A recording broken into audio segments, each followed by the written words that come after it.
This is East Carolina All-American Bryant Packard, and we're talking Pirate Baseball in the Sports Objective, the unofficial podcast of the Pirates.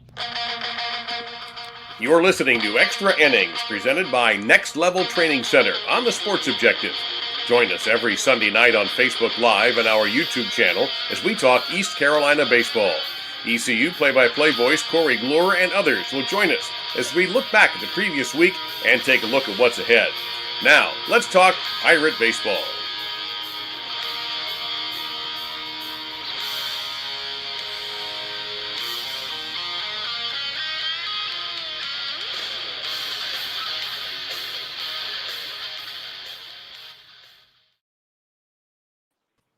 Welcome into Extra Innings here on the Sports Objective, brought to you by Next Level Training Center. Our great good friend Trent Britt, the owner of Next Level, is joining us today. Glad to have him aboard. And of course, we have Alice right there in the middle of the guys where Corey has said it would look like the Brady Bunch. Corey Gloor, how are you, man? Glad to have you here. Yeah, it's been a little while. How you been? Good. Also with us, Kyle Barber. What's up, dude? What's going on, fellas? They say I always said in sports, tying is like kissing your sister. So I guess splitting the series is kind of like tying it. So I guess it's like we kissed our sister. I think that what happened is we ran out of mops from like Lowe's or somewhere, so we had to split the series. We don't have enough mops. There's a coin shortage. There's a mop shortage apparently in hardware stores. So maybe we can get some more mops in for this weekend. Bubba Rosenbaum, what's up, dude? Doing okay, guys. Obviously not the weekend we wanted from the standpoint of the split. Not totally shocked, a little surprised. If you'd have asked me prior to the weekend, I thought we would have won the series, especially with it being at home. But we knew UCF was a very capable team, and so not totally shocked. Your dog is upset about it. Yeah. And what's your dog's name? The kids named him Rocky. I was going to go with more of a pirate-themed name, but they wanted to name him Rocky, so that's what we went with. Okay, I thought your dog was also named after a pirate. So no, that's his cat. That's no, I know the cat. I thought both the dog and the cat. My son named him as well, and the cat's name is Dwanye. Oh, nice. No doubt. Guys, want to get your thoughts on the series this weekend. I guess we could start with Corey and then Trent. What do you think about the split? Obviously, you're not happy with the split, but at the same time, with this UCF team, we didn't know which team we're going to get, so we could have easily lost all four. We could have won all four, but we get the split. I think these two heading in were a lot more similar than people understood, particularly with how they approach things at the plates, and you saw elements of that for all four games. These two operate in the same way when it comes to how they attack people offensively. Don't walk 17 and hit 13 in a series. And then we're talking about probably a different shift in how things shake up here. But UCF is a team that dealt with a ton of injuries and problems to start the year. And now they're at least healthy enough to a point where they know who's going to be in their lineup every day, and they know how to handle the bullpen. And even though they were thin in the rotation today, they were able to work around that. They know where they are now. They know how they sit now. They have the talent to do what we saw for a couple of times this weekend. And East Carolina has the talent to do what they did a couple of times this weekend. These two are a lot more closely matched than I think. This is just the problem of looking at the surface level of the records, because UCF has the ability and the talent to do what they did this weekend. They showed that today. They showed that Friday night. Yeah, I completely agree, Corey. There have been two series this year where being at the ballpark, watching the other team take BP, watching the dugout of the other team, I felt like you could clearly tell a team knew it was good. The first one was Charlotte. And I felt like the Charlotte carried themselves in a way where if you didn't know anything about them, they think they can win these games. And there was no question being there Friday night. And if you just watched the body language and you knew the talent level, UCF came in here and got what they wanted. They're probably thrilled with the split. But this is a club that I think people forget. If you looked in the preseason rankings, if you saw the preseason conference coaches poll, that, there was a lot expected of. And they probably underperformed and underachieved a little bit. But they were in a lot of top 40 polls in the preseason, and they've got a very talented roster. And honestly, if you did not know the records coming in this weekend and you just watch what your eyes told you, like Corey said, there really wasn't a lot of difference between what you saw on the field in terms of the talent level present. They've got speed. They've got some presence in the middle of the lineup. They've got some guys that can throw the baseball. They're really well coached. They know what they're trying to do. They can attack a number of different ways, like Corey said. So, unfortunately, people aren't going to want to hear it. But I think this is more of what's to come as we play Wichita State and Tulane, and we go on the road, to South Florida and play some squads that it's going to be very, very difficult to continue the win-loss totals we've been on. Not because we're not a good club, but as Coach Godwin says, the other team's trying to win too.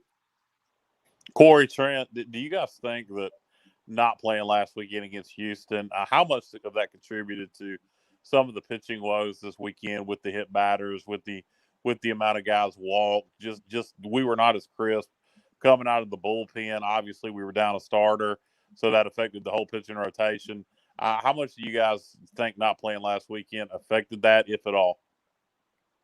I do think the first game Friday, when the bullpen came in, there was an element of rust there that was tricky for the three high leverage guys in this pen to shake off. Colmore, Mayhew, Bridges pitched well Friday to close out that game and get the save, but Colmore did not look like himself to open up this series. Mayhew certainly didn't either. And so I think, we talked about this before, about 2 weeks off is a long time off for baseball. And, it's one thing, Gavin Williams was rusty to start that game. He put two men on to open up that game, and then he was smooth sailing the rest of the way.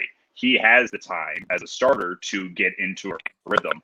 Guys out of the bullpen don't. And you saw that in what was a close game. And, that was kind of the impetus of the whole weekend. Is Cliff was not happy that this team didn't pull away in game one. They got the win, but he had to use his key guys to finish out the first game.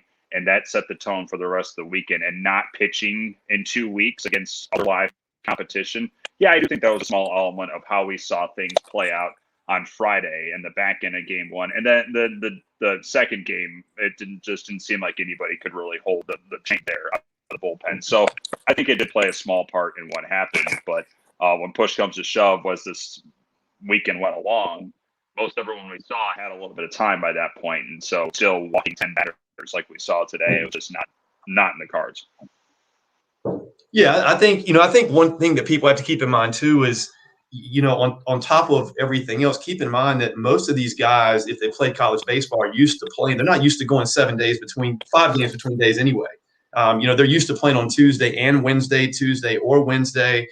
So we've seen in the past when we get rained out in midweek games, how that affects teams. So you're already kind of in uncharted territory with how you're managing things going from Sunday to Friday without playing a game, and then you skip an entire weekend. I can't tell you, except what I saw, that we haven't pitched like that very much this year. But we give them 30 free bases, over the course of a 4-game series with hit batters, and some of that's to their credit. Look, they get all over the plate, and there's nothing wrong with that. They challenged us to throw inside, and they got hit a lot. But I'm sure it had some effect. To be honest with you, I'd kind of defer to the coaching staff and the players on that one because I'm just guessing on that. But I know it's been an adjustment just going into the year. Coaches in these conferences that were playing 4-game weekends were all a little bit worried with how they were going to manage that with, during the week. I've even asked the coaching staff myself, like, what are you guys doing even from from a weight room or a conditioning standpoint on Monday, Tuesday, Wednesday, Thursday, because things are so different than in the past. So I'm sure that played some factor.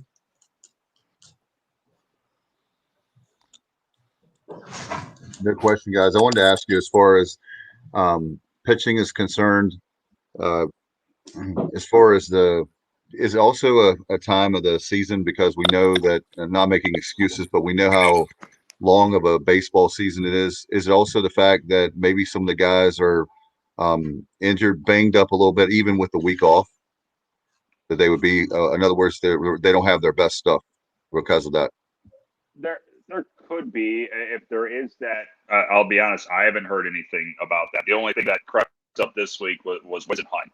But outside of that, it's the natural wear and tear of, this point of a season where, if that were a little bit shaky in terms of effectiveness, well, then we saw multiple guys pitch multiple days this weekend. And some of them, like Colmore, shaky on Friday, looked great Saturday. Sailor, shaky on Friday, looked great today. Like, I don't know if it's a physical thing at times. It's hard to power back up after 2 weeks gone mentally as well. And I think part of the issues that came up, certainly Friday, was that when pitchers were falling behind certain situations, they would try and overcompensate, and they would run a fastball and they hit Jordan Rathbone again, or they would just overthrow a breaking ball and it's to the backstop. So it wasn't the physical element that really stood out to me with how things went pitching wise this weekend. It was a lot more in between the ears. It felt like just trying to do a little bit too much when a team that can put a lot of pressure on you,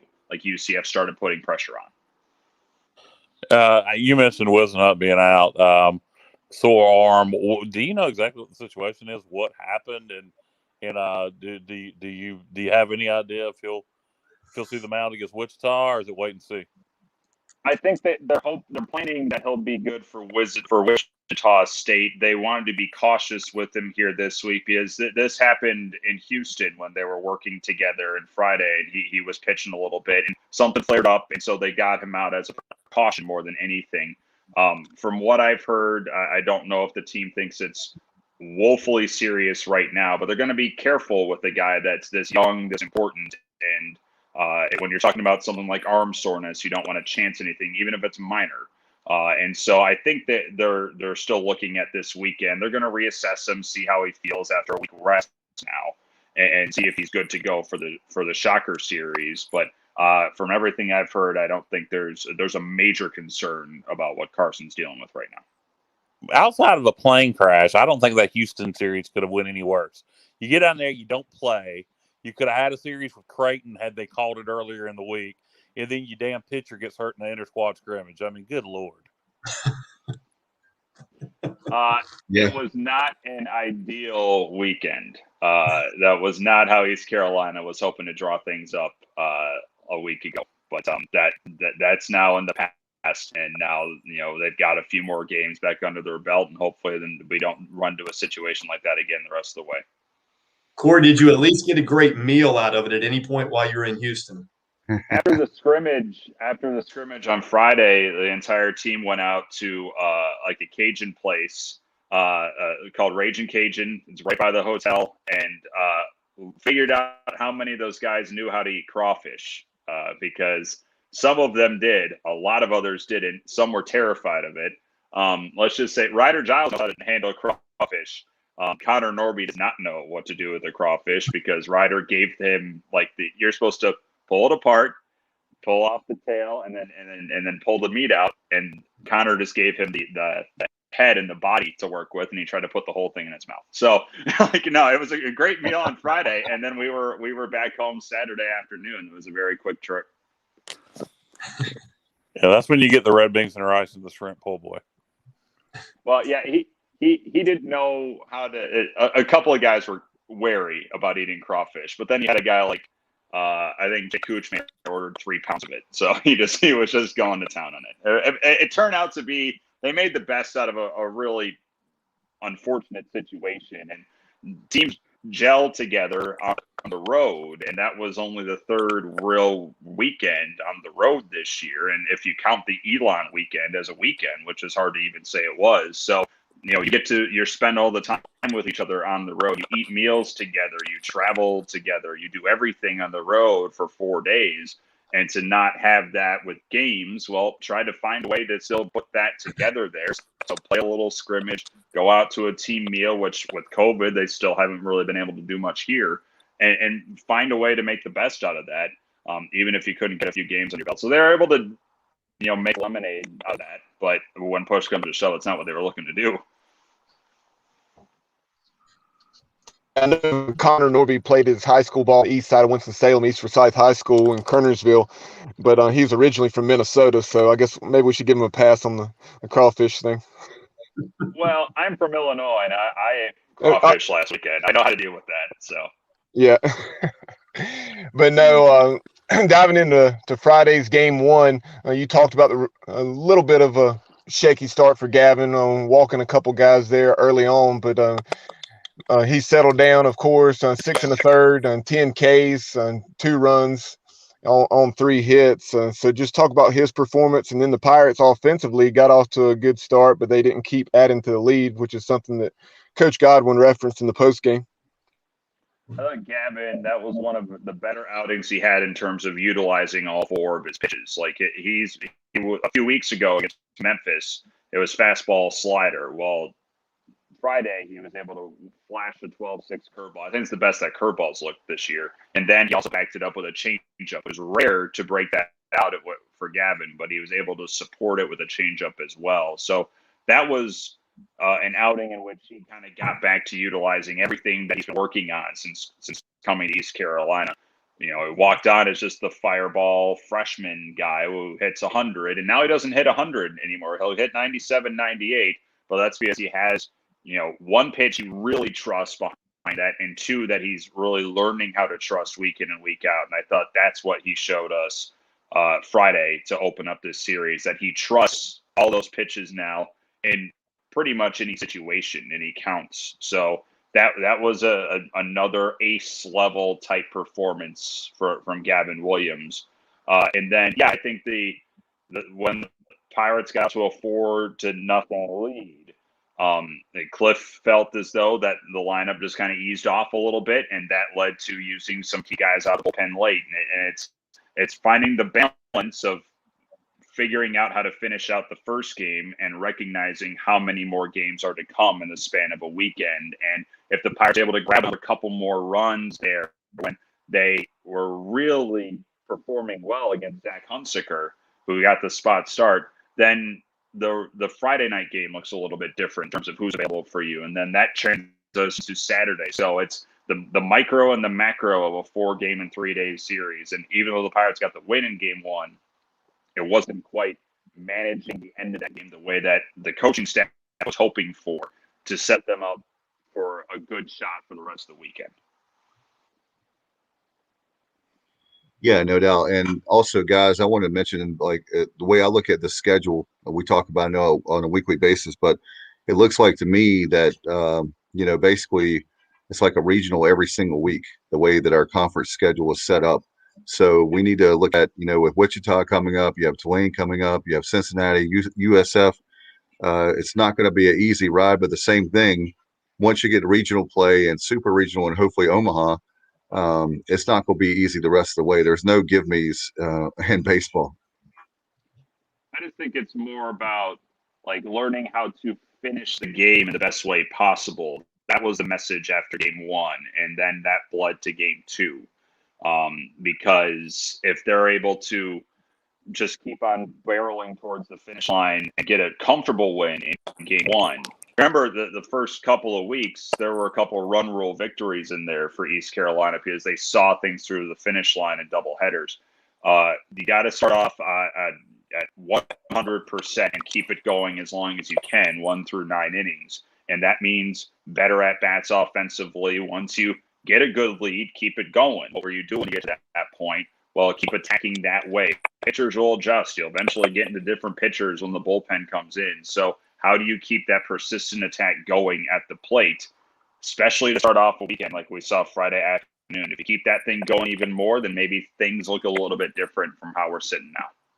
Yeah, kill a fly with an axe. I mean, once you get up early and you just keep it going, keep pouring it on, because like you said, if you get up by several runs, then you can afford to leave pitchers in longer. If they give up a run here or there, it doesn't matter. You don't have to go in your bullpen as much. So, how you perform in game 1 sets the tone for game 2, particularly with these double headers. And I'm quite sure the guys aren't going, well, we got a 4-run lead, we can just go ahead and take the next few innings off. But they just seem to lose their intensity at times, Corey. And I talked about that earlier in the year, that the guys seem to lose their focus and intensity at the plate and kind of rely on the pitching staff to carry them the rest of the way. And I felt like it would cost us at some point this year.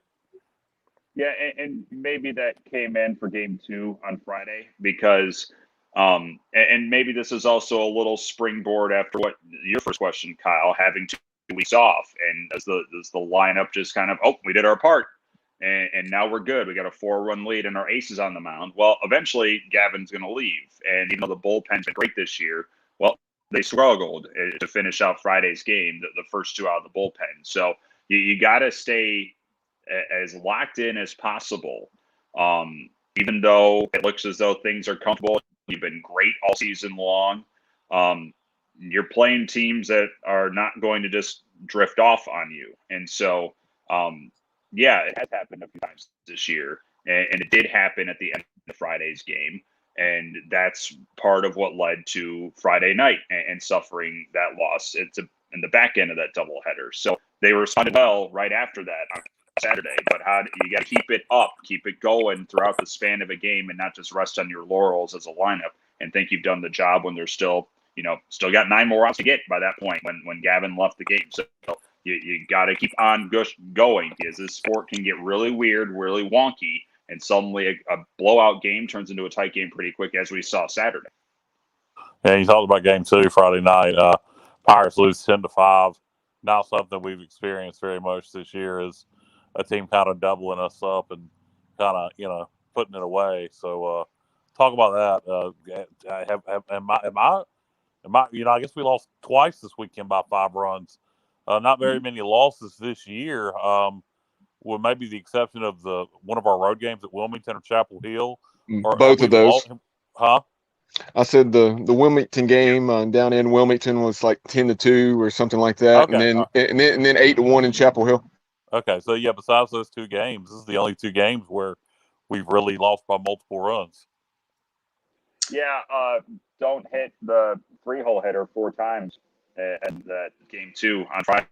And that led to some of the early emotion firework that we saw that the series really, kind of permeated the weekend. But, it's telling, and I don't think it's a shock that when each team had to go to a spot starter this weekend, that team lost that game because, these rotations are pretty well set for these clubs right now. And so when you lose your ace like UCF did in Colton Gordon, and when you lose your lefty power pitcher like East Carolina had to, and you go to someone, even though the guy's been good this year, and Garrett Saylor out of the bullpen, well, the Knights were ready to go. Saylor by and large has fastball and slider, and they were ready for that to go on Friday night. They got after him, and then they got after Spivey, and it just kind of snowballed from there. Amidst all of that, the Pirates were still within distance of that game until Ben McCabe ended it with his home run late in the game. It's the type of game where, as the progression of pitchers happened that night, and you had a short start from your spot starter, you look to how game ended, and it carries over. It does blend over like that. How UCF finished game 1, charging back, completely played a part into how game 2 played out. Corey, do you know that kid for UCF that got hit 73,000 times this weekend? Do you know if he talked about somebody's mama before the weekend or something? I mean, it's hard to fathom, frankly, because Rathbone doesn't, and maybe Trent sees this a little bit differently. He's not crouching over the plate. He's not on the inside edge of the box. He will hunch over a little bit, but he's off the edge. And so the fact that he just got hammered, especially in that Friday game, and there were fastballs in the back, like he got hit on the bicep, he got the elbow today. Like UCF's good at that. Like they are good at getting bored by getting hit, and Rathbone's the best of the bunch. And so maybe I'll defer to Trent here. Is there something that you saw from him when you were at the games? Because the way he approaches the plate doesn't strike me as a guy who's looking to just go get beamed every time up. No, I agree. I think, there were a lot of our fans were very, I'll just say emotional, and some of the things they were yelling, at the umpire throughout the course of the game. But I'll be honest with you, I saw it a little differently. And for him specifically, they had some guys who had both toes on the white. He wasn't one of them. I thought he had a fairly Yeah. He's a good 8 inches back. He's not close. So my only thought, and I moved several times to get different angles of George. My only thought was that we must have had a game plan to really try to pitch him inside a lot, and they must have seen something coming in that game. That must have been part of the scouting report, because we went in on him a lot. And look, the bottom line this week, it wasn't just about pitching. There was a lot of things we could have done a little bit better. We could have done a lot better offensively as well. I'm not picking on the pitchers in any way, because we did some really good things. Particularly, the response that Colmore and and Bridges had on Saturday when they came back in that 11-8 win, they basically came in and really solidified things and bounced back tremendously from performances that weren't the way they normally pitch in their previous outing. But yeah, for him specifically, I didn't really see anything that unless he was wearing a magnet under his uniform, was the only thing I could figure out. We were trying to go inside a lot, and we were throwing a lot of two seam that was running in on him. I felt like at times, but no, nothing I saw. He wasn't one of the 5 or 6 that they had that were really openly crowding the plate. Yeah. And things like that. We're talking about the big picture with UCF. Things like that are going to happen. I think our fans need to. Sometimes they need to be decaffeinated. Not making excuses, but when 2-2 on the year, on the series rather. Obviously, you want to win all 4. All of us on the show are very competitive. We want ECU to go 56, or actually this year 55-0. It's not going to happen.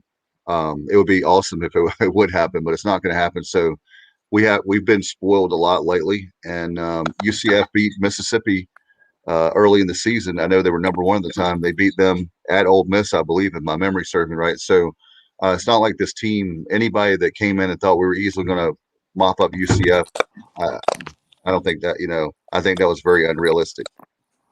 Before the game today, in our pregame chat, Cliff said bluntly while we were talking, it's amazing that, when you look back at the first 2 weeks of league play, that he's still shocked that it was 4 wins each weekend. And that's nothing about what he thinks his team's capable of. It's about just the nature of the beast of these weekends now, where, I thought Memphis gave everything they had 2 weeks ago, and they walked out without a win. And since then, they have looked brutal. Cincinnati looked okay. And since that point, they have looked pretty dang good. And now they grabbed 3 against Wichita State this weekend. Like, it's just to walk into a series, even to walk into today and just kind of believe and assume that a victory's in the bag. That's just not the nature of the sport. It's not the nature of what this is. And now with this change to the schedule this year, like 4-0 and hard to do. 3-1 is hard to do. 2-2 is hard to pull off. Like, that's just the nature of what this game is, week in and week out. And now you're talking about 4 games in 72 hours. Like, that's a lot in a short amount of time. And you're not going to always have your best foot forward every waking moment of that. Corey, you move on to Saturday, and we jump on the nights early, come out swinging away, and kind of, I had some run late, but ended up having to hang on as, UCF puts a charge in it, and then we score a couple in the 8th, and then they come back with a couple of solo shots. Thankfully, we scored those 2 runs in the 8th to give us a little bit of cushion. It's what the team wanted to end the first game on Friday. That's what happened Saturday. They had a big lead, and then UCF just immediately got right back in it. It was 6-0. And that was 6-5 in the blink of an eye. And then the bullpen came in and performed better than what they did on Friday. We mentioned Cam Colmore, and he walked in on Saturday, and he didn't demand the ball from Cliff Godwin, but according to Cliff, he had to look at him that he's like, I'm going to come in, and you're going to put me in, and I'm going to pick up someone here today because I was bad on Friday, and that's what he did. And Bridges came in, he was electric, and then this offense finished off the game. They got the home run from Francisco, and then they got the throwing error in the 7th inning that played a couple of runs, tacked on 2 more in the 8th inning. That's kind of the vintage East Carolina offense right there. Big lead early, and then they let their pitching dictate the next couple of frames, and Jay Kuchmaner struggled, but the bullpen came in and finished off that job. And then, the game's still in balance a little bit. Here are a couple more runs to finish out the night. We saw that time and time again from this program over the last few years. That's what Saturday was. It was a lot of runs that got put up. But the way that game transpired over nearly 4 hours, that's what Cliff Godwin's looking for from start to finish. Well, and we got off to a great offensive start in that first inning, and really up and down the lineup, we're putting great swings on the ball. But keep in mind, if you're looking at it from their perspective, I believe that was the game they walked 10 batters. I think they walked us 10 times in that game. And I think they out-hit us in that game. I think they had 13 hits. We had 11 or right around there. But if I remember, they walked 10 batters, and so it was really a weird game in that we got off to that phenomenal start. And again, being at the park, I heard you mention Cliff getting tossed earlier. I can tell you that for me, I was right above the dugout and I moved around. I could hear almost every word that Cliff said. I absolutely thought that was calculated on Coach Godwin's part as a fan. That's just my opinion, being there. But you could feel we needed something. And I thought two things did it. One was Francisco's home run, and the other was Coach Godwin getting tossed. And I felt like made me at least relax a little bit and go, okay, we're going to be okay, because we had started to kind of cruise. And I know that for me, again, just as a fan, this is just my opinion, but I'm around this team a lot. I have felt like all year, like the next step for us, and it's kind of what Corey was speaking to earlier, is sort of being able to put our foot on somebody's throat and just finish them, and kind of having a killer instinct. And, when you look at the great teams we've had in the past and you try to measure how many killers do we have in that dugout, I think for this group, we're probably a little younger than the average East Carolina fan understands versus who we're playing against. I think at times, we just we're really talented. We're good. We're really well coached. The next step for us is figuring out a way to really step on the gas and put somebody away. And that's easy to say and hard to do sometimes, because, again, the other team's trying to win as well. But that was a game that easily could have gotten away from us when you look back at it, if not for the 10 walks issued. And because after that first inning, we really were fairly dormant for a while offensively. And that first inning was phenomenal how good we looked. Yeah, that's Trent, that's a approaches I feel like they've had against a pitcher all year. They had a book on AJ Jones, and it kind of felt like again, we talked about at the start how similar these two offenses are this weekend. UCF had a similar attack on Jay Kuchmaner that day because those two pitchers are very similar with what they were trying to do. And when both offenses got to them. They were absolutely relentless to get Jones out of there, who pitched great last weekend. And then they got him out after a third of an inning. And I agree. I think there was a little bit of we did our part. We got the starter out, and now we're into the bullpen here, barely into this contest. We're okay. And then, Cooch Maynard struggled. UCF started getting the barrel up, and they started letting a ton of runs. And so that was the back and forth a little bit of the bullpens. And then the ejection, I don't know if it was 100% calculated to just go out there and get thrown out. I don't know if Cliff is that type of guy. I think he did think it was a strike. But it was clear when he was walking off the field, he turned to his dugout and he said this after the game. He said, "I had your back. Now come get mine," as he walked off the field. And that was the decree there for his team to finish that game off for him. And they did. That was the end of the game, as it turns out, because from that point on, they played it a couple more runs and the game was over. This team occasionally, you're right, Trent, does need something to snap back in to finish out a game. The 2019 team could kill a game off. This team hasn't quite done that with as much regularity as we saw from that team a few years ago. And the age thing's a great point, because you see some of these, see a couple of third-year guys on the infield, and the leaders of this club right now, Norby and Francisco, with what they've done, Cadell behind the plate. But you think about how many games they've played as regulars, and it's not a ton because of what happened last year. And, Norby was not a regular part of the rotation his freshman year. Francisco was trying to find a spot his freshman year in 2019. Bryson Worrell, Lane Hoover, all these guys still don't have a ton of games, perspective-wise, that some of these other, some other teams with juniors and third years have had in the past. So, yeah, who's going to be the catalyst to keep the energy going and to keep guys locked in and to make sure that things, keep barreling forward? It could be, frankly, the second-year freshman standing at third base is having an unbelievable conference season right now with what he's done so far. Maybe he's the guy. But, yeah, there needs to be more of that from this team. And, you got 4 weeks to find who's going to be that guy for this club. Well, we're a lot better club right now offensively, I believe, than we were in February. And I believe because of that, we're going to be a lot better in June. I really do. And, I was worried about that when we went and played Georgia Southern. And I don't know if you guys followed that series. They had at Oklahoma this weekend, but they went to Oklahoma and took 2 of 3. That's an experienced club down there. And so that's when it really hit, when I was looking at the starting lineups and going, man, there's there's some teams like Tulane that are probably going to be, as young as we are in terms of the experience of who they're rolling out there, because they're rolling a lot of second-year guys out. But, I trust that our guys, I know our staff, probably recognizes that as well, what you're saying, Corey, that, that Zach Agnos hasn't started that many games yet. Norby, had not started that many games yet prior to this year. Moylan's obviously a true freshman. Hoover, you go through the lineup, even Worrell, this was really the first year, or going into last year was the first year where they went, hey, you're going to be a dude.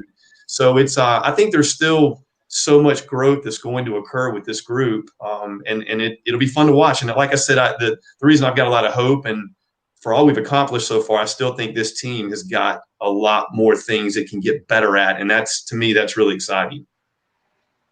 Now, Trent and Corey, Corey, you referenced the rough start for Jake Kuchmaner on Saturday. Obviously, Kuch has struggled this year more than he has in the past. He still pitched very well at times. But, Trent, we'll start with you. I just want to get your perspective on Kuch. I know opponents right now are hitting 318 against him. And Coach Godwin talked about it yesterday in the post game, just in his opinion, that, Kuchmaner's a lot of times his own worst enemy, just because he wants it so badly, is maybe a little too analytical. And his fastball command has not been what it has been in the past. Yeah, it's I think for me, the word I've used is puzzling a little bit, because you're not going to meet anybody that prepares any better or any harder. I got a firsthand look at what he did. He was, from what I saw, the leader of the pitching staff in terms of coordinating workouts and, all of the preseason prep before the coaches and the strength coach particularly ever get hold of these guys each and every day. And so I know how he's wired, and he's meticulous with his preparation and, and understanding who he's facing and what he wants to try to do. And so I really don't have an answer except what we've all seen, which is he hasn't obviously had the performances that or the outcomes he'd want to have. And I hate it for him, because I know nobody nobody wants to do it any worse than he does. We could talk all day, and I know people sit in the stands and do it about what is or isn't working from his stuff and all of that. But he has the same pitch repertoire that he's had, for the last 4.5 years. It's just a matter of him executing them and maybe getting a little luck to go along with it. But I'm sure if you asked him, he'd be the first one to say that he's not happy with the way things have gone so far. But I'm going to trust that they're going to figure it out. I know he's working with Coach Dietrich, and they're trying to figure out and probably trying to come to, is it something with the way he's gripping the balls? Is it something in his mechanics? Is it just the way he's, executing pitches? But I really don't know. But again, it's we've got to get him going. And I'm sure, that both he and Tyler Smith, Tyler's had, that Memphis outing was really good for him, but, it wasn't characteristic today of the way that he normally pitches as well, struggling to command the zone. So I don't have an answer for that. I just know that, that we need those guys, and they play a big role in this team. I think you talked about people talking, figuring out what might be wrong with his stuff. And that's fair. I see 5 walks on the season, which, that's a very small number, but teams are hitting him. So things like, is his fastball, having as much, even a little bit of sinking like what we saw in his junior year? Is that changeup finding the corner as much? Because that changeup is so key for him. It looks kind of like, at least UCF was laying off his curveball. That looked pretty clear on Saturday. But, that's this guy from the second he walked on campus, even through a frustrating freshman year that he had, there were very few that were better at being prepared and ready to go just in case he was called upon.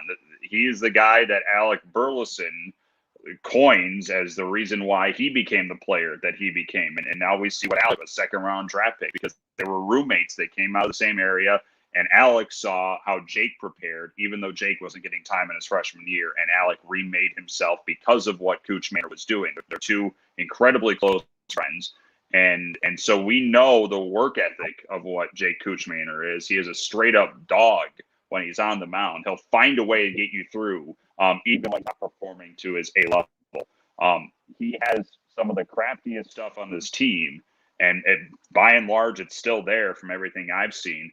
So he's going to get another crack here against Wichita State to show what he can do again, and maybe just backing off and not diving fully deep into a scouting report. Maybe that's the plan here. Maybe just kind of clear his head a little bit, let him go. Who knows?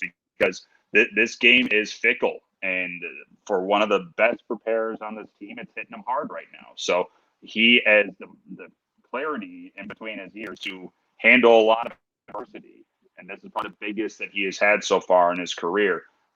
Knowing him and knowing the type of guy he is, not just how he prepares, but just him as a person, and Trent can attest to this too. He's the type of guy that's ready to figure it out and knows he'll figure it out. And he's such a key to the environment of that clubhouse because he keeps things looser than so many guys there. Like he is the jovial one of that group. And when he is on his game, the rest of the team is supporting him and behind him and on their game. Corey, you said maybe he's very analytical. Maybe he needs to back off scouting reports a little bit. Maybe just go throw his best stuff instead of worried about what's the best pitcher to go after this guy with, according to what other pitchers have done with him. Maybe he just needs to go throw his best stuff and not worry about it. Yeah, well, yeah, I maybe he's already doing that. Maybe he tried that here against UCF. I don't know, but I mean, we know what his stuff is. We know what he's capable of doing with that stuff, and we've seen it. Certainly in 19, we saw it. We saw him in 2020 as well. Like, we know what he is. He is one. He can slice that strike zone up better than anybody. And right now he's getting too much of it, and teams are hitting him because of that. So how does he get back to finding the edges of the zone? How does he find that change up off the plate outside to right-handers and get them swinging at it? That's the key now for him. And maybe it's just I'm not a pitching coach, I'm a baseball coach. Trent's better equipped to answer that than I am. But if there's anybody that's equipped to figure this out, it's him. Just knowing him over the last couple of years. Yeah, and I will say, Bubba, that the one thing I've noticed this year, just an observation, he hasn't. You have to credit the hitters a little bit with this, but UCF particularly wasn't chasing out of the zone, and that's a part of for Cooch. So much of his success, is based on changing speeds and hitting spots and executing his pitches, and then pitching backwards to some guys. I mean, you've seen him blow guys away with his 86, 87 mile an hour fastball because he's just got them so tied up like a pretzel mentally.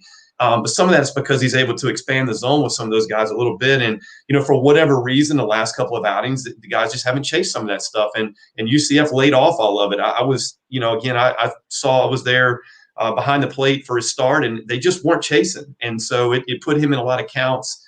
He needs to be ahead in the count. He needs to work ahead in the count. You get him 2-0, 3-1, like almost any pitcher, and he's a little easier to hit. And so I'm sure all of those were things that they're going to look at and continue to try to address. But I don't think it's any one thing. And each start's been a little different. He's had some tough luck as well, some C&I ground balls and things that have caused him to have to come out of games earlier than probably you would want to. And then I'll be honest with you too, early in the season, if I remember correctly, we weren't giving him a lot of room for error with a lot of run support. And so it was, a situation where some of the times he's having to come out of games in the fourth or fifth inning because we just weren't scoring, and you felt like that you couldn't give a run up on a ground ball. And so I'm sure, like Corey said, I mean, I trust these older guys. I feel like they're quality preparers and they're quality competitors. And Corey nailed it. If you watched, one of the things that jumped out at me this weekend is Tyler Smith is always one of the guys waving a towel, and Cooch is always jumping all over the place and celebrating even after they've come out of a game. And I notice that stuff because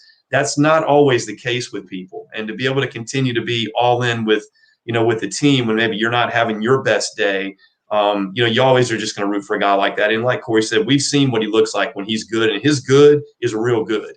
So whatever it's going to take to get him back there, I know he'll do that. And the last thing you want to do, guys, as a guy like Cooch, is to get him too much into his head, trying to do, like we were talking about, too much when you're doing that. I mean, when you hear the term that sports is 90% mental, 10% skill, this particular case, you don't want to give him too much in his head. He just needs to go out there and take care of business, right?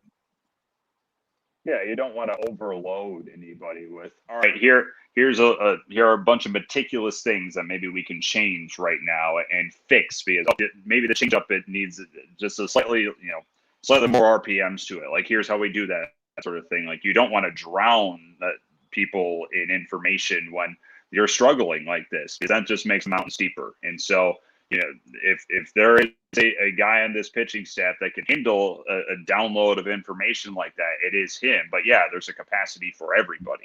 And so just finding a way to have him be out there and kind of be the easy, quick pace pitcher that he is. When he's going, he's firing. Like, give me the ball and I'll go.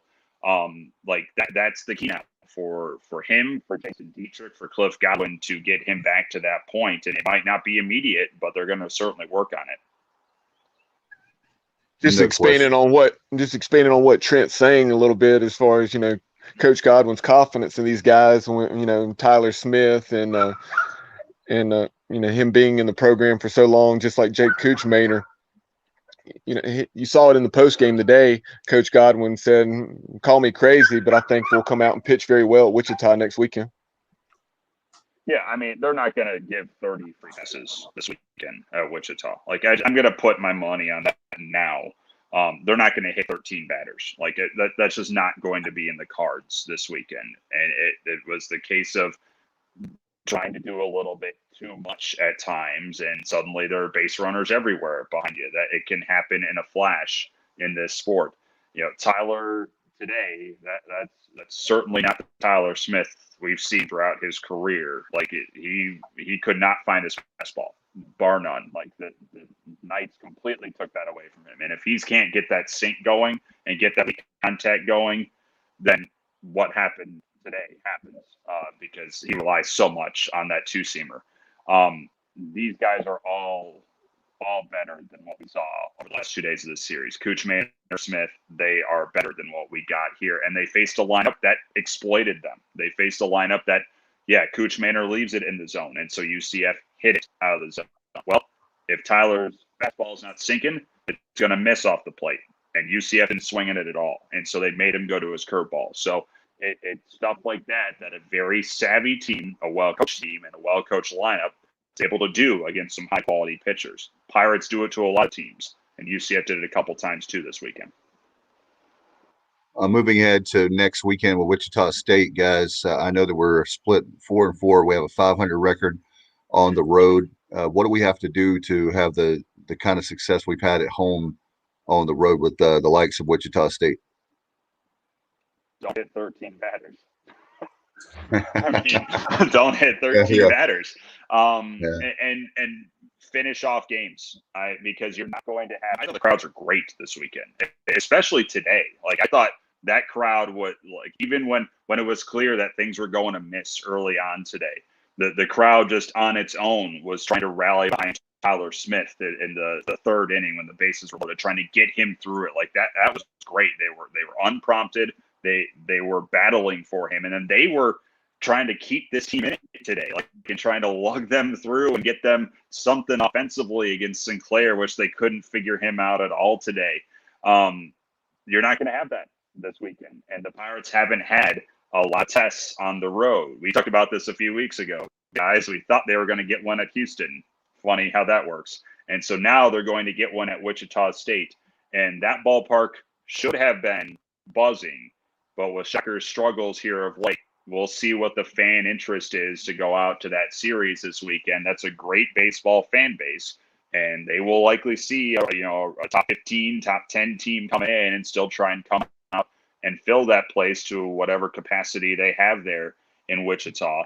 But you're not going to get the folks behind you pulling you through and getting you through some of the games like what they had to do at times this past weekend. You're going to have to do it on your own.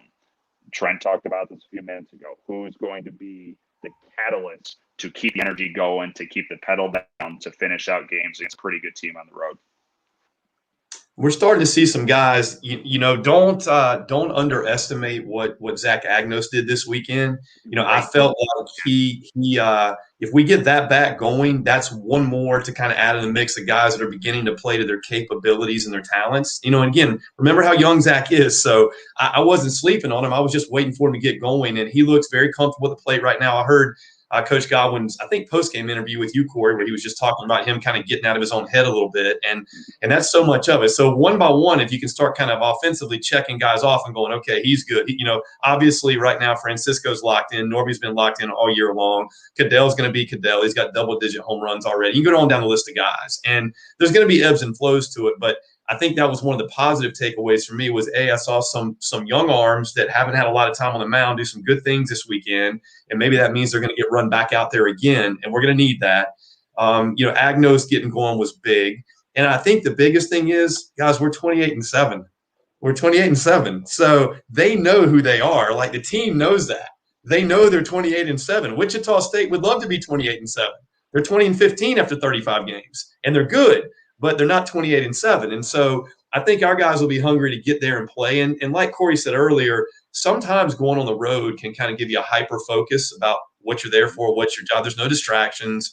There's no girlfriends. There's no families, having dinner with you. There's no people coming by your apartment. You're just there to play. And so hopefully it'll be a business trip for them to get back on the right track. But it'd also be a good test because 2 weeks ago, Wichita State looked like a team that, was going to be contending for a conference title. And they may still. They're 8-7. I think they lost 3 out of 4 to Cincinnati this weekend, which I'm sure they're disappointed about. But they'll be looking to bounce back as well. So I guess my hope is our guys will just be really hungry to continue to get back to their winning ways. Again, we've won 4 out of every 5 games we played. So, hopefully that'll be the way they approach this road trip. Yeah. Well, and guys, we have just a couple. I want to let Agnes before we go here, Dave. Sorry, because I think he's been in conference play. I think he's the MVP of this team. I mean, Gavin Williams certainly has a case to make with that here, but he's getting on at a 540 clip in conference right now. He was 500 at the plate this weekend. And he also does it defensively. I mean, I think this happened a few times this weekend, and Coach O and I talked about it a few times. Him diving to the line, going to his right at third base is one of the best weapons this team has defensively. He is slick back there. We knew he was that defensively. He's shown that throughout his career. But you're right. He cleared the head. Like, that's what was talked about today with Cliff on our post-game show. And now the bat that the team knew he also had is scorching right now. And so the lineup fills out, and you have a guy who is also a huge extrovert in that locker room. Zach Agnos is one of the most talkative guys in that team. If you remember his brother, Zach is similar, maybe not as intense as Jake, but Zach is the guy who keeps things going, keeps things talking, keeps things loose. And if he's also leading by example, like he has been over the last 3 weekends here in conference play, then you're going to like where a lot of things sit in the next month or so if he's going to keep up this pace.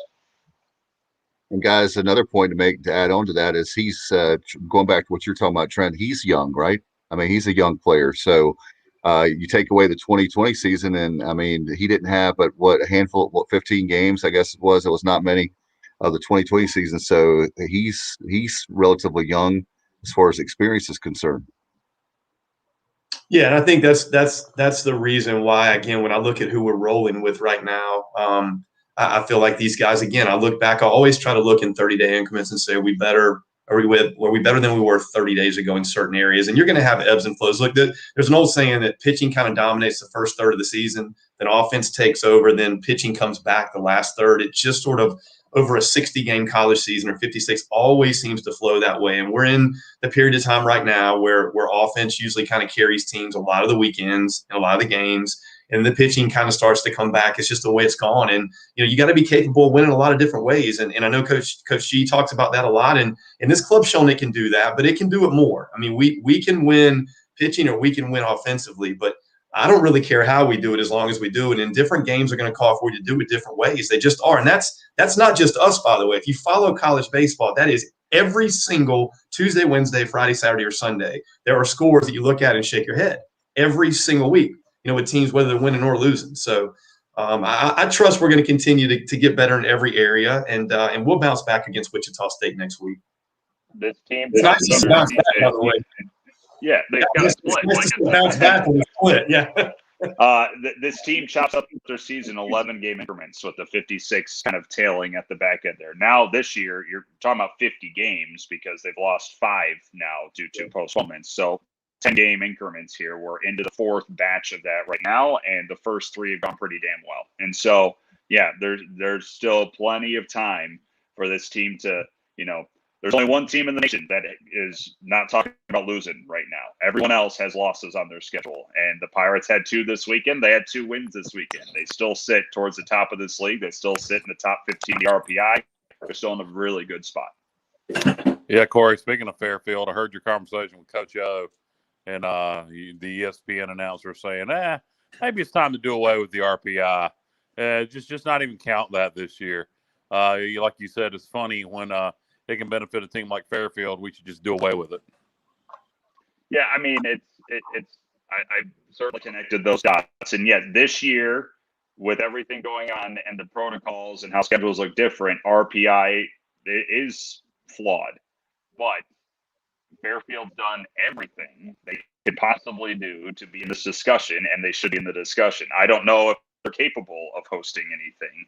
And yes, they played a schedule that is not strong, but other teams have played schedules that are worse, and they have worse records than Fairfield right now. So, yeah, it is. I did connect those dots last night. And Kyle Peterson's the analyst of college baseball. He's great. I love him. But yes, it was fascinating to me that suddenly a Metro Atlantic team is in with the big boys right now in the top of this discussion.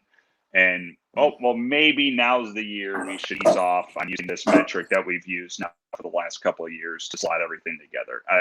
Yes, there is something that isn't quite fair there to Fairfield, because I don't know what more they can do. They've done everything they needed to do, and they might run the table here with their strength of schedule. So the selection committee has a conundrum there, and it's great to see, because I love when a small school like this throws a wrench in the plans, and that's what Fairfield's doing. Yeah, no doubt. And like we talked about, last week and the previous week, we got a situation here where the host sites are going to come out early. So what you do now matters, of course. I mean, they claim you can get a host site and still not be a part of your own regional. I doubt that's going to happen unless somebody completely falls apart. But not just for Fairfield, but East Carolina, what we do these next couple weekends is very important. Yep. I mean, the bid's already in. I know that. East Carolina submitted a bid for a regional. And yeah, they got, the announcements come out May 11th, I believe is the date. So you got 2 weekends between then and now to once again solidify who you are. They've done it on merit already this year. The location certainly works. The Pirates have shown they can host a regional. They've laid out everything. They've got 8 more games to lay out just a little bit more. And then we'll see where the chips fall. But East Carolina has certainly done their part thus far. No question about it, guys. Now, do you want to go? We'll go to our PGX pitcher of the game and PGX player of the game. I know Bubba's been working really hard behind the scenes on that, so we'll do that. Our former great third baseman, Mark Minikazi, and has pgxgloves.com and a new manager. Really happy for him. He'll be doing that this year as well. We had him on a couple weeks ago, but PGX player. You want to go pitcher first, Bubba?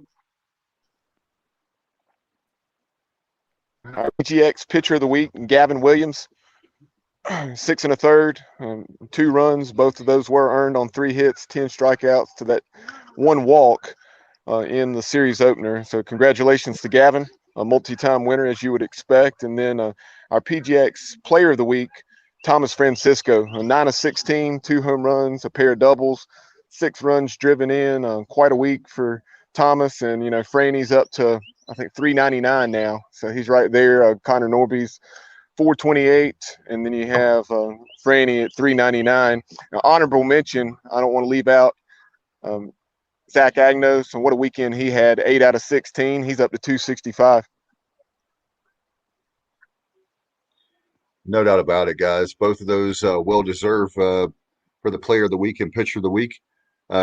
Guys, as far as players, or maybe the pitchers or players, are there guys that you are expecting to, like Zach, that maybe they haven't had the year so far, or maybe they're so young that you're looking forward to step up?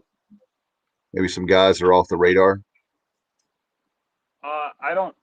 Josh Groves is a guy that I think he performed pretty well this weekend. I know he gave up a little bit on Friday, but the team really liked him coming into the year, and there weren't a lot of spots for true freshmen in the pitching staff to try and make their hay. But I think he's got the makeup and the arsenal. If he adds some more bulk to him, he can be a stud for this team. I think he's becoming now, working his way into discussion of being a guy to go to more regularly out of this bullpen moving forward. So I think he's been a little bit on the radar this season, but he's certainly not one of the names that you think about when you're talking about this Pirate pitching staff. That I think it's worth keeping an eye on what he's been able to do so far this year. His youth has been hard to break through, that the true first-year youth on this pitching staff, but he's done a really good job at it. I'll add in. I completely agree with Corey. I would have said Groves, and I'll add in Carter Spivey as well, just because I think I know how high they've been on Carter, and I tell you, he came in the other night, and again, he's had some outings where his stuff has looked really, really good. I think he was up to 92. With his fastball, not in a 3 maybe even. And he's got a really good slider. I know they've liked him a lot every fall he's been here. So those could be two guys that play more prominent roles as we kind of head down the stretch. And I thought Carter, he gave up a couple of hits on Friday night, but I thought it was a tough luck outing for him. And he walked into a jam and then just finding the right spots in the infield. There was one ball that never left the earth as it rolled through the shortstop hole, that just any sort of bounce there, and there's an infielder there. So little things like that. Everything that he does moves. Everything does tumbles and has life to it. And I thought he looked pretty good this weekend, in spite of the fact that he wound up giving up a run. He's the reason I brought that question to you guys, because he's a guy that I really think, if we want to go deep into June, he's a guy that he's kind of like an X factor for me. I've been kind of following him as far as his health. He looks like he's back to full strength. Don't you think, guys? Yeah, it was a blizzard at the start of the year, and that was even something before the year, and so that has gone away, or he's at least managing it here. So yeah, that's not a concern from everything I've heard. All right, next up, we're going to go now to, we have some comments from fans, so we want to put those on the screen, some questions for you guys, for Corey and Trent. Bubba's got those ready, I believe. First of all, Ben Byram says, curveball Corey. So we have good old Ben Byram from 94.3 The Game. Richard Osbrook said, did UCF batters approach take away our inside pitches?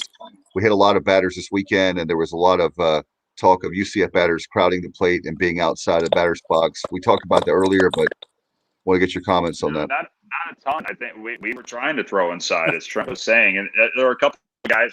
Every team will have guys that are hugging the line, and UCF didn't have any exorbitant amount of extra doing that. I think the Pirates are trying to pitch inside. Fastballs are getting away every other inning. It felt like in hitting a batter. So no, and in terms of being outside the batter's box, I didn't notice anything about that. No, I agree.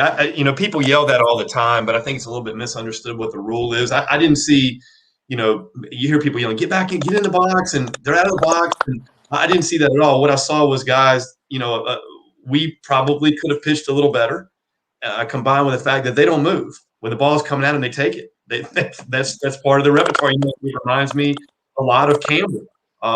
Campbell University has always hung their hat on wanting to lead the nation and hit by pitches, and they do. And part of it is they crowd the plate and then they don't move.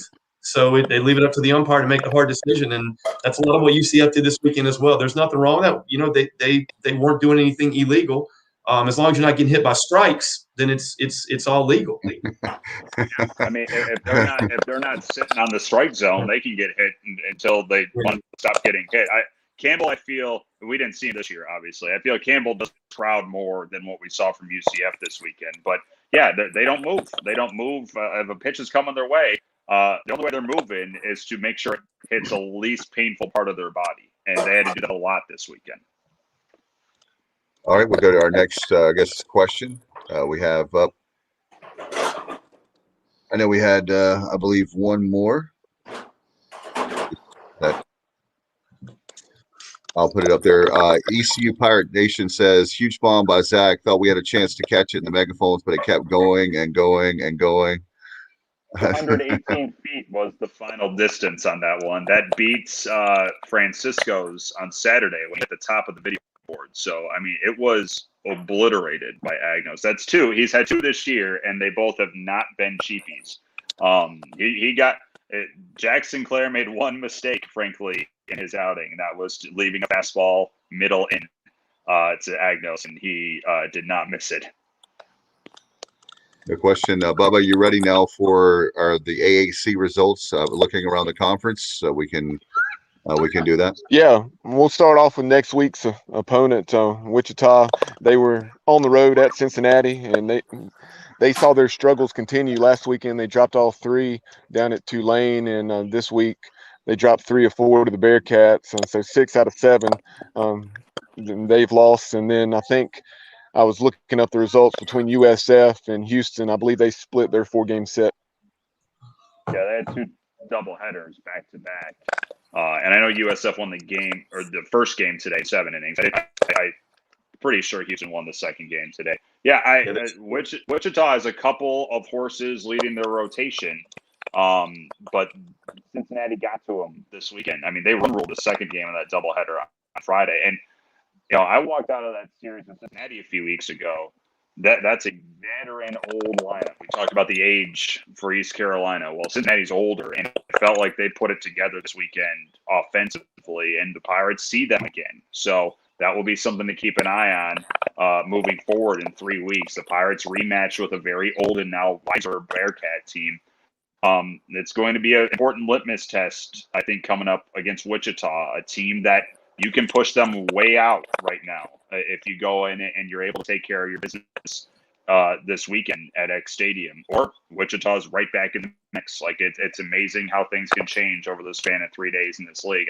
As far as I know, right now, East Carolina is no longer sitting top of the league. So yeah, Tulane swept their 4-game set at Memphis, and so things can turn on a dime here. And every weekend there's an opportunity to get back in the discussion or someone out of the discussion. The Pirates do have that coming up on the table this weekend against Wichita. Yeah, you talk about Tulane. They've won 10 straight now. Yeah, they lost their first game in conference play because they didn't have their ace pitcher. Braden Olthoff did not pitch their first game against Memphis, and since then they haven't lost. He sets up the rest of that pitching staff. And now, they have now the bats in the lineup. They're starting to cook a little bit more. Now they are atop the league. So in 2 weeks, they come here. And so that will be, 2 weeks ago, we were talking about the Wichita series. And now, 2 weeks later, we're talking about that Tulane series and how pivotal that could be. You have that one at home. But you got to take care of things this weekend first.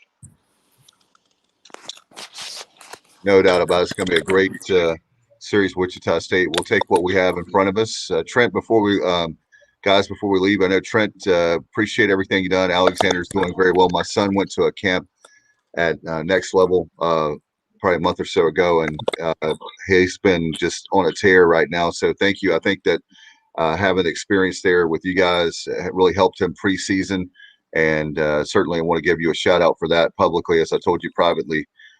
Folks, go to nextleveltc.com, 252-756-NEXT. You guys are fantastic. I saw, exactly on top there. I saw the post you had on Facebook. You guys, I guess you have about relationships. You guys have built a lot of relationships with guys. Before we let you go, just want to talk about your facility and how people can find you guys, and especially with the off season, so to speak, is where you win games. You always hear about that and putting into the individual work. Yeah, no, thanks. We're doing great. Yeah, we're starting to free up a lot with space. So people, that want to get in, please feel free to give us a call or just stop by. We're on Wimbledon Drive, and I'll give you a quick update. I heard from Bryant Packard today, and he's going to start to get their assignments. So Brian actually is just to give everybody a quick update on a couple of Pirates. Bryant said he's going to be in High A, which is going to be in West Michigan. So he'll be starting in High A. Brickhouse is going to be starting in High A, which I believe is Hillside, Oregon. Corey, does that sound right? I think Hillsboro, Oregon. It's in Oregon. But he's going High A. And then Jake Washer told me that he thinks he's going to be in Myrtle Beach, which that'll be kind of cool to be that close by with the Cubs organization. So I have not heard from Evan yet, Balaba, or somebody else. But those guys just in the last 48 hours, I guess, got their assignments. So that's kind of cool. So they're all taking that next step, and High A is where it starts to get real. So where the rubber meets the road, right? That's where the pitching gets. It's a lot more challenging than Low A and rookie ball. I just say that. So. Hey, and Trent, Dave shared your post with the one you had on Facebook, and in terms of being able to work with some of those guys, and you said at your core, working with the younger athlete is more what you've been about, but how fun it was to work with, Pack, Burley, and some of those guys. So if you would touch on that briefly. Yeah, I just was making the point, I got an opportunity to really build some relationships with those guys, which you don't always get because of the unusual length of the off season. And a lot of times with professional athletes, they may pop in for a month or two at a time, and they're really fun to work with. But it's different than having a kid, let's say like Bryant, that we've known since he was 11 years old, and just getting to kind of go through the ups and downs. And that's really, locally what we're about, whether it's the Little League part, the middle school games, the high school games. We've got a large number of kids that we get to see every single day. And you get to go through watching them go through puberty and then having girlfriends and then going to prom and all the while, helping them get them better within their sports. But there's a personal side to it too. And I was just kind of making that point when I was kind of reflecting back and thinking about the off season that I had with some guys like Burley is a good example, who I didn't know real well personally. And we got, I got to know him very intimately, because we were together every single day, kind of working. And it was really funny because at the end he got to a point where he said, and he meant it the most complimentary way, but he said, I'm sick of working out with you. I'm sick of hitting with Coach Godwin. I'm just ready to go play baseball. And his point was just the off season was so long, and he was ready to quit training and ready to go apply it and go play. And so I'm just happy for those guys that all of them. Alec, I don't know where he's starting yet. He hasn't told me. Maybe down there in the Gulf Coast League, or they may send him somewhere else. But he'll get his assignment the next day or two. But that really was the point. Was just my passion and what we do day to day is work with athletes from 8 years old through 18 primarily. And it's fun. It's fun watching them grow.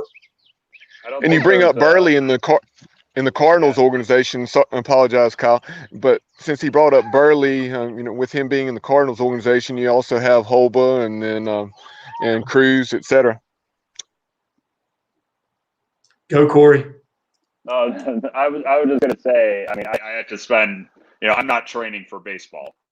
That's never happening. But I had to spend time with Trent last summer at Elm Street during the Little League season when they were kind enough to invite me to do some games, and Trent did some games with me. And seeing Trent around those kids and talking to the parents and getting to know those guys as well, and then hearing from, former ECU players who are training with Trent this past offseason, current members of this team who had to use Next Level because of the COVID restrictions and trying to find some spaces to work out when the campus wasn't open.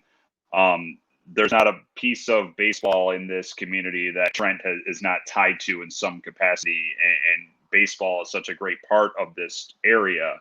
And Trent's such a huge reason why, from little kid to now professional and everywhere in between. And I've been fortunate and lucky to kind of get to know Trent a little bit here over the last, calendar year, and see the impacts and what he's meant to some of these kids and now adults, and as they begin to try playing this professionally. Geez, guys, y'all making me blush. Thank you, Corey. Yeah, I do need to say, it's a group effort though. Really, we have great instructors, great guys that are all in with these kids that have been there a long, long time.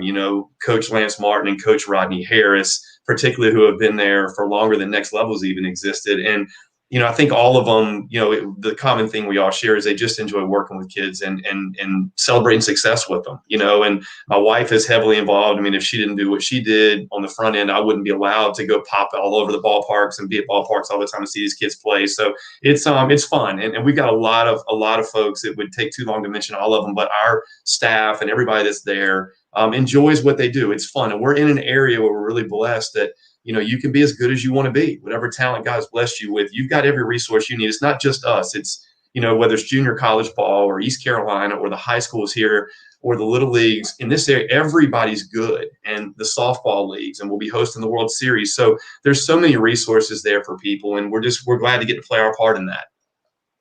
No doubt about it. Thank you again for being the sponsor of Extra Innings. No doubt about it too. That means a lot. So appreciate you gentlemen coming on. And we before we go, we've got the graphic here I know Bubba has for the Wichita State series. Obviously, it'll be on ESPN Plus, game 1, to be determined for games 2, 3, and 4.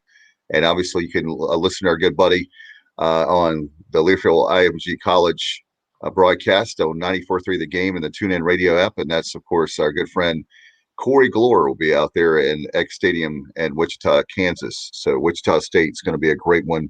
Look forward to it, guys. Thank you guys so much for that. The time has gone by very fast. But talking baseball, we appreciate both of you. Trent Britt, owner of Next Level, and of course Corey Gloor, the play-by-play voice of the ECU Pirates.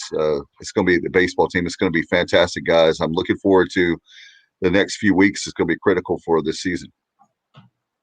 It'll be fun. Let's wrap in. 4 weeks left to go before the conference tournament. This will be exciting. Giddy up. It's going to be fun. No doubt. Yeah, Trent, on the right, I believe is the term. no doubt. Thanks, guys, very much. Thank you, Kyle. Thanks, Bubba. You've been watching and listening to Extra Innings right here, brought to you by Next Level Training Center and our good friend Trent Britt. Thank you guys very much. We'll see you next time right here on the Sports Objective. Good night, everybody, and go Pirates. Thanks. That concludes this week's edition of Extra Innings, presented by Next Level Training Center on the Sports Objective. Join us next Sunday night as we will once again talk East Carolina Pirate baseball. Be sure to follow the show on social media at The Sports OBJ on Twitter, at The Sports Objective on Instagram. Like and follow our Facebook page and subscribe to our YouTube channel. Listen to the show pretty much anywhere podcasts are found. As always, we appreciate you tuning into the show. Go Pirates!